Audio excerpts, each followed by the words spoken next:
racial discrimination and promote civil rights, while also promoting equal rights for women. We have to encourage a return to traditional moral values.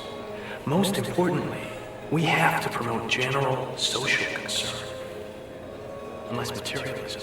So here we are looking at American Psycho in all its infamy, its gruesome murder scenes, its disrespectful treatment of women, and most obvious of all, its blatant commentary on Wall Street. Now, inspecting a character's profession is very important when analyzing a film. The writer specifically chooses a character's job to reflect, to some degree anyway, the theme of the story. Of all the professions to choose from, author Bret Easton Ellis decided to use a Wall Street banker as his main character. That's not by accident. Having Patrick be an investment banker allows for a major critique on that profession. Patrick Bateman isn't portrayed as empathetic to others. He's a one-note character. Other than his realization that he might have hallucinated several moments, he remains the same person. Although he confesses his crimes, they go unpunished. His character does not change. So, in that regard, his character is most certainly created with bias to reinforce a message. On a side note,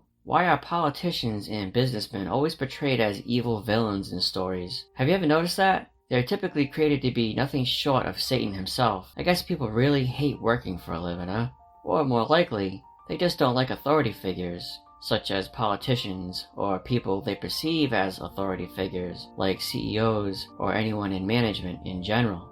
They dislike people in power because it forces them to live a more disciplined life than they would choose if they didn't have the restraints from the responsibilities that authority figures enforce. That's the answer right there. And it says more about the blue-collar, working-class hero, victimhood American mindset than they think. This all might seem off-topic, but it leads us to deconstructing the title of this film. Why use American in its name? Why not just call it Yuppie Psycho or Suit and Tie Killer? Because American doesn't just give an international location, it also suggests massive wealth, civil liberties, privileges, and countless opportunities that many other countries don't have. American also provides negative connotations too, such as the abuse and corruption of capitalism, war for profit, and endless social conflicts stemming from identity politics with communism as the goal. Now, when used with the word psycho, the title takes on a fully disturbing aura. Any positive traits aligned are now stripped away, implying not just negativity, but also a brutal and sadistic association.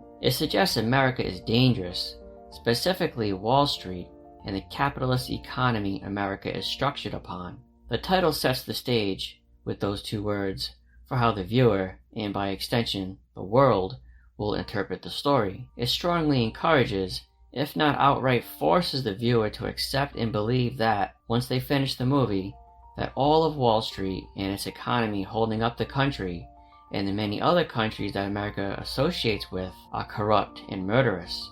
Now, taken in this context, American Psycho means it should be seen as anti-capitalist, anti-consumerism, and any Americans who partake in those pastimes are engaging in evil ways that hurts others, both domestically and internationally. Behind the snappy dialogue and great acting is something deeply subtextual and made with purpose. It's the reason why viewers always go back to watch their favorite movies. They're subconsciously experiencing messages they haven't yet discovered, but they can feel it. All the best movies have this. Survivor's Guilt in Jaws, Overcoming Regret in Back to the Future, and corporate corruption in Alien. In American Psycho, this subtext is what fuels Patrick's narcissistic attitude, status. It's not really about Patrick's money so much as it is his rank over others.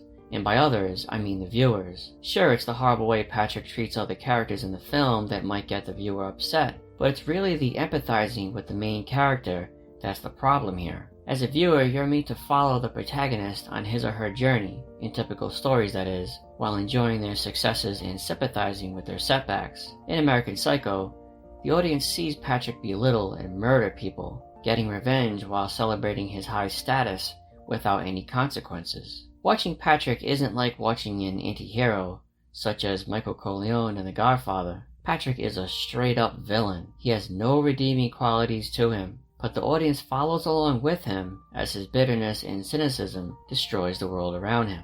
So if Patrick represents American capitalism, then what does that suggest about America, and especially Wall Street? Well, if Patrick gets away with his crimes, regardless if they're real or not, he still gets away with them, which just reinforces the point that he's untouchable. As ambiguous as the movie's ending tries to be, it still provides, though cleverly hidden, a choice for the audience to make, and even a solution to the problems in the story too. This is where the film's commentary comes full circle. Because Patrick is free from responsibility to the ambiguous ending, it implies his crimes will go on, which symbolically means capitalist abuse and other negative traits viewers associate with America will also continue. Since his full confession and the investigator checking on him don't result in Patrick's arrest, how does the film imply a way to stop Patrick and hold him responsible? The story suggests using the same tactics against him to stop his reign of terror, and therefore, by symbolic extension, to stop American capitalism as well. That is the only solution depicted in the film that provides an action whether Patrick's crimes were real or not. If Paul Allen was, according to Patrick's viewpoint, removed from the story by his own doing, then it was done by murder. The homeless man, stabbed to death. The prostitute, killed with a chainsaw.